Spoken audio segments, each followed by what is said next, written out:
I met Shawn when I was about 12 years old.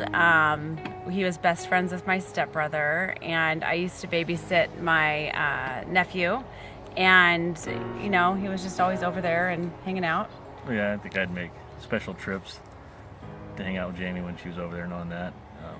And then when I was about 16, he had asked me to go to a Blazer game, and I thought he was like kidding. Winter I Hawk don't game. know. Oh, was it Winter Hawk game? I don't know. Anyway, I turned him down, and I still hear about that to this day. So it wasn't until I was 18 and had already had my first child that we reconnected, and I always knew that he was a good guy.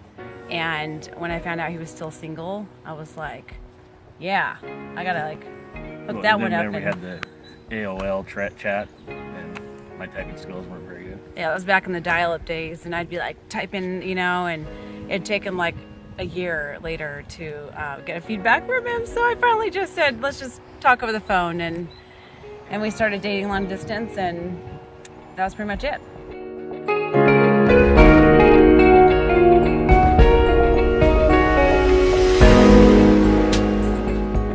And so I had planned, we went to Applebee's, and I said there was something in the glove box. So she opened the glove box, and there was a ring, and asked her to marry me. And she said yes. I think I had the family in the restaurant already. Yeah, my brother was in there and his sister was in there. But he had let his sister's best friend, they had his Jeep. It was like a Jeep Wrangler, and at the time, and she worked at a jewelry store. And so I thought that the ring was hers.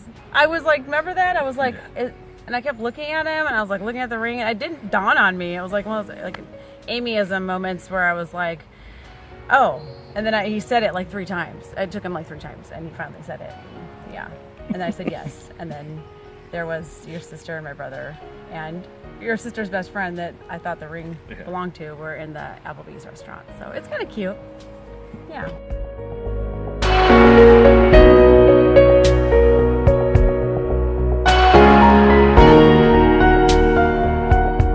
That's right. We had planned a wedding. I wanted this big old wedding. I wanted family. I wanted the big white, the white dress, and like a whole family to come. But his family are all like these, I thought were like hardcore partiers compared to my family. They're all, go to church and like don't drink. And I just had this vision of like craziness happening. Like, I don't know, like that you hear these stories of families not getting along and everything. So we had decided that we might have like a littler wedding with just some family, and or just even have a reception. And then I found out I was pregnant with Tyler, and that just changed everything. Shawn found out. Well, I think right as she found out you were pregnant, you lost your Oregon health plan. That's right. So we were going to have health insurance. Yeah. And so I got a call in, and my secretary at work said my insurance wouldn't cover the pregnancy if it was pre-existing. So happened to be Valentine's Day, so I said, called my work. I was working at Penny's in the stock. I was part of the stock team, and I had the whole men's department to myself. And he called and got on the phone with him, and he said, "Do you want to get married today?" And it was Valentine's Day, and this was like at, 8 o'clock in the morning. And I said, "Are you crazy?" And he said, "No, I'm dead serious." And so I told my boss and my coworkers, and they just were so amazing. They were like, "You're getting married today," and everybody stopped working. I had my suit guy in the suit department suit him up. I had my boss went, and she sent, everybody in their own departments that got me a dress. We got shoes.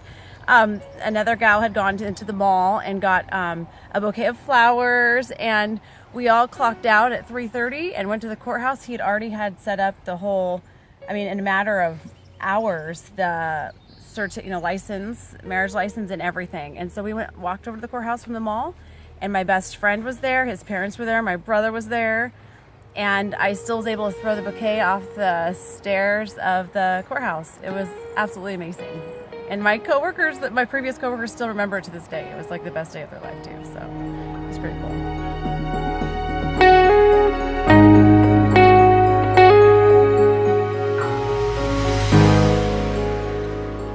So I'd say December 2015, we got a surprise of our life. I found out I was pregnant again, and we were both shocked, I think. Yeah, we found out Christmas Day Yeah. in Lewiston. Or, no, I guess we made it home. But we were on the way home, she's like, I think I'm pregnant. Like, there's no way. And so we got home. I was on birth control. We got home and I went to the store and bought a pregnancy test, and it came back and it had the 2 lines. And the one line was very faint, so I'm like, well, I need something else that either says pregnant or not pregnant. So I went back to the store, bought this $40 Pregnancy test. Pregnancy test. That said pregnant So or we did that yes one, or no. And then big red letters, Yes. letters, yes.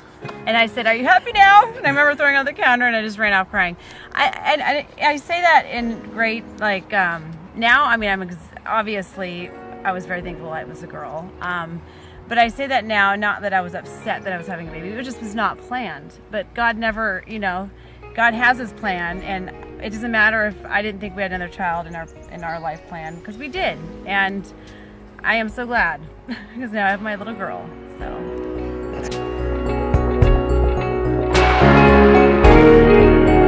Yeah, things are going great, and we had a nice house in a great neighborhood. Our kids were doing well in school. We were like that house that everybody came over to, had sleepovers. We had a trailer, we went camping, we were always going to the dunes, and things were fantastic. And then I feel like at some point, this is where I believe the devil came in and took over, and slowly and surely, things just started falling apart. Financially, we started having a lot of issues. My drinking became a serious problem. I started losing control of my drinking. I was hiding finances and money and trying to make it look like we weren't as bad shape as we were, and that led to one lie to another.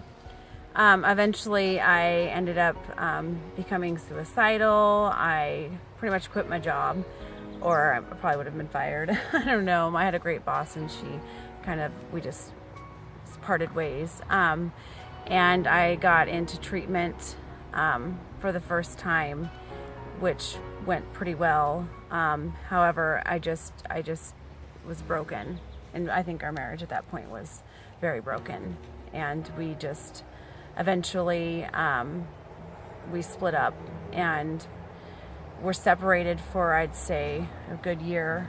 At that time, I feel like I went through what I had to go through. It was like a trials and tribulations. I was in a war with God. I thought that I was mad at God.